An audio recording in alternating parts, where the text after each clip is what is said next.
Selamat berjumpa kembali dalam layanan audio Sahabat Seperjalanan. Hari ini adalah hari Selasa 1 Juni 2021. Tema renungan dan saat teduh kita dengan judul Memudahkan yang Sulit. Memudahkan yang sulit. Firman Tuhan terambil dalam Matius pasal 23 ayat yang keempat. Di sini berbicara tentang ahli Taurat dan orang Farisi. Mereka mengikat beban-beban berat dan meletakkannya di atas bahu orang, tetapi mereka sendiri tidak mau menyentuhnya. Saya ulangi kembali. Mereka mengikat beban-beban berat dan meletakkannya di atas bahu orang, tetapi mereka sendiri tidak mau menyentuhnya. Mari kita berdoa. Bapa yang di dalam surga, Allah yang kami sembah di dalam nama Tuhan Yesus. Kehidupan yang sulit ini jangan kemudian ditambah sulit oleh diri kami sendiri. Kesulitan apa yang ada di luar tentu adalah bagian yang tidak bisa kita hindari. Namun ya Tuhan, tolonglah kami agar kami tidak membuat kesulitan bertambah sulit dan kemudian masalah semakin bermasalah. Di dalam nama Tuhan Yesus kami berdoa. Amin. Shalom sahabat seperjalanan yang dikasihi Tuhan. Memudahkan yang sulit. Semua kita tentu ingin kehidupan ini tidak mengalami kesulitan. Semua tentu kita ingin bahwa segala problem dan permasalahan yang terjadi itu cepat berlalu. Atau seperti lagu, badai itu cepat berlalu dan badai itu pasti berlalu. Sahabat seperjalanan yang dikasihi Tuhan.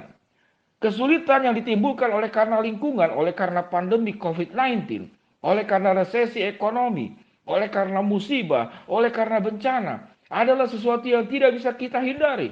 Itu sesuatu yang di luar dari jangkauan dan kendali kita.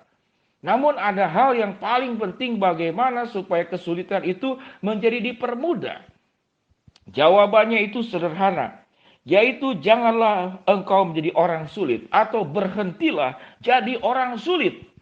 Di dalam Matius 23 ayat keempat dan bagian firman Tuhan di mana Yesus mengecam para ahli Taurat dan orang Farisi.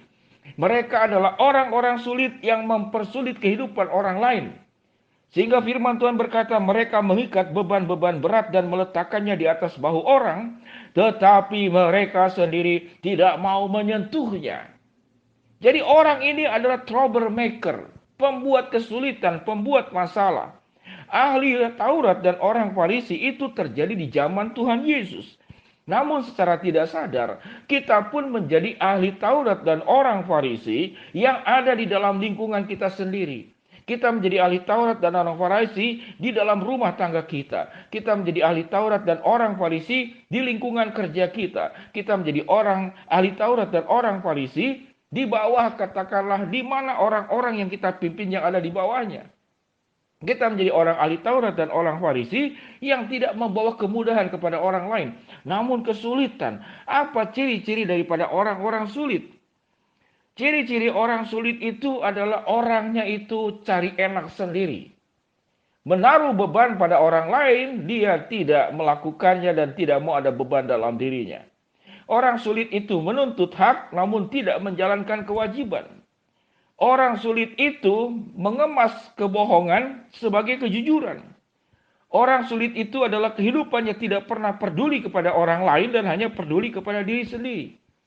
Orang sulit itu adalah orang yang sangat mudah marah. Sangat mudah marah. Ada sebuah kisah yang sangat sederhana terjadi. Ini kisah terjadi sungguh-sungguh. Seorang ayah yang pemarah, anak-anak ingin sekali berlibur bertamasya dengan ayahnya. Lalu mereka berangkatlah satu mobil dengan mamahnya dan kedua anaknya. Anaknya bersuka cita, kemudian bersenda gurau, namanya juga anak. Ya berisik di rumah, di dalam mobil itu berisik sekali, dorong-dorongan, karena itu sukacita. Kalau tidak sukacita tentu ekspresinya tidak demikian, selama tidak membahayakan. Jangan ada anggota tubuh yang keluar daripada jendela mobil, itu berbahaya.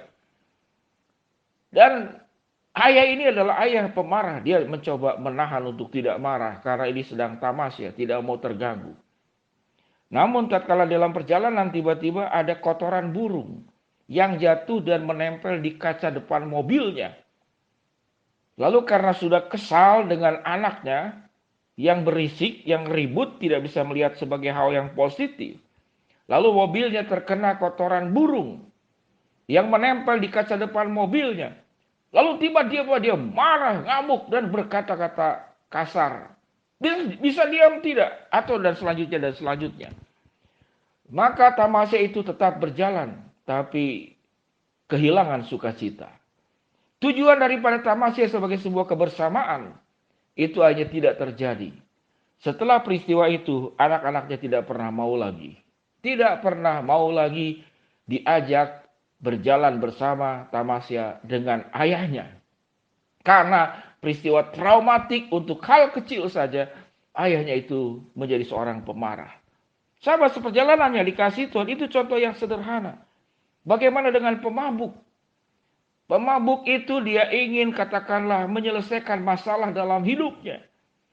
Supaya dia tidak diikat oleh masalah dalam hidupnya. Lalu dia mabuk. Maka mengalami sukacita karena efek daripada alkohol. Namun lama-kelamaan masalah tetap ada dan dia diikat oleh alkohol. Dia diikat oleh alkohol. Jadi orang-orang yang tidak sabar. Orang-orang yang ingin cari jalan keluar yang dengan cepat. Dengan mudah. Yang pemarah. Yang hidupnya itu semaunya. Ingin mencari kemudahan buat dirinya dan tidak pernah berpikir bahwa dirinya menjadi orang yang sulit buat orang lain. Sehingga sesungguhnya kesulitan yang harusnya dipermudah, kesulitannya itu menjadi diperparah. Jadi kesulitan yang harusnya dipermudah, itu diperparah. Itulah yang terjadi pada ahli Taurat dan katakanlah orang Farisi. Mereka mengikat beban-beban berat dan meletakkan di atas bahu orang. Tetapi mereka sendiri tidak mau menyentuhnya. Maka ada dua kata yang perlu kita perhatikan bersama dan garis bawahi. Jadilah permata, bukan menjadi orang yang dipandang sebelah mata. Saya ulangi kembali kalimat ini. Jadilah permata dan bukan menjadi orang yang dipandang sebelah mata. Orang yang dipandang sebelah mata itu dianggap tidak ada. Buat apa melihat dia? Ya hanya tahu saja dia ada. Tidak ada manfaat buat lingkungan, buat keluarga, dimanapun kau berada. Engkau menjadi sumber masalah. Yang kedua, supaya engkau jadi permata, maka dan engkau tidak dipandang sebelah mata, berhentilah jadi orang sulit. Ini kalimat penting. Berhentilah jadi orang sulit. Karena orang sulit tidak hanya menyulitkan orang lain, orang sulit itu menyulitkan dirimu sendiri. Menyulitkan hidupmu sendiri. Menutup masa depanmu sendiri. Membuat engkau hidup dalam duniamu sendiri dan tidak ada orang yang mau dekat denganmu. Tidak ada orang yang mau berkawan denganmu. Tidak ada orang yang bisa mempercayai dirimu. Karena sikapmu yang egois, kekanak-kanakan, picik, keras kepala, berprasangka, mudah marah, mudah menyalahkan, mudah menuduh. Sahabat seperjalanan yang dikasihi Tuhan, jadilah pribadi yang baik. Sewaktu engkau berhikmat, engkau akan menjadi orang yang banyak teman dan ditanya. Sewaktu engkau orang yang penuh dengan kesabaran, tidak pemarah, maka engkau akan jauh daripada jebakan Batman. Jebakan yang melilit dirimu sendiri ke dalam kehancuran. Kalau engkau adalah orang baik, engkau akan orang yang punya kerendahan hatian, engkau akan ditinggikan. Kalau engkau yang murah hati, yang mudah membantu, yang tidak terganggu dengan masalah hidup orang lain, engkau justru membantu memecahkan masalah hidup orang lain. Engkau murah hati, memberi tenagamu, memberi finansialmu, memberi waktumu, memberikan kecerdasan dan pengalaman hidupmu. Ingatlah, sewaktu engkau murah hati, engkau sedang membuka pintu surga, berkat pintu surga yang terbuka semakin lebar. Sahabat seperjalanan yang dikasihi Tuhan, kisah tentang orang Samaria yang baik hati adalah contoh yang luar biasa. Imam dan orang Lewi dan seorang imam tidak menolong orang sedang kesusahan. Dia dikatakan berjalan melewati seberang jalan. Namun orang Samaria membalut luka, menaikkan ke keledai, membawa kepada penginapan supaya dirawat, diberikan 2 dinar dan kalau kurang akan ditambahkan. Pada akhirnya, sahabat seperjalanan yang dikasihi Tuhan, bagaimana memudahkan yang sulit? Kesulitan lingkungan, keadaan, situasi ekonomi, sakit penyakit tidak bisa kita kendalikan. Tetapi engkau bisa mengendalikan dirimu sendiri. Agar kesulitan yang ada jangan bertambah sulit. Namun kesulitan yang ada itu dipermudah. Bagaimana caranya? Berhentilah jadi orang sulit. Jadilah permata supaya engkau tidak dipandang sebelah mata. Dan engkau menjadi pribadi yang memberkati orang lain. Yang mengagungkan Tuhan. Yang menyenangkan hati Tuhan di atas segala-galanya. Mari kita berdoa. Bapa yang di dalam surga, ya Tuhan, hamba-Mu berdoa untuk keluarga-keluarga yang dalam kesulitan luar biasa karena masalah karakter, karena orang-orang sulit.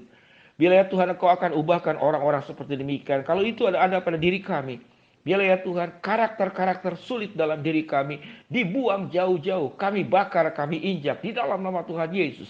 Sehingga kami menjadi orang yang penuh dengan hikmat.